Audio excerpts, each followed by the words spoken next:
ते शेतकरी बांधवांनो, मी आता लातूर आणि परभणी जिल्ह्याच्या बाउंड्रीवरती आहे. आज हे तुरीचं पीक आहे. इथं साधारण 2 महिने होत आहेत त्याला, करेक्ट 2 महिने होत आहेत. आज ही अवस्था ह्या पिकाची, याच्याकडे थोडं दाखवा.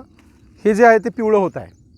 हे का होतं आहे? तूर फार महत्त्वाची पीक आहे आपल्याकडे, पण ह्या तुरीला पिवळं पडण्याचा प्रकार आहे. गेल्या वर्षी तूर अचानक पिवळी पडली, म्हणजे उमळली आणि तुरीचं पीक संपलं. याचं कारण आहे मुळाला खाणाऱ्या बुरशीजन्य रोगांचा अटॅक.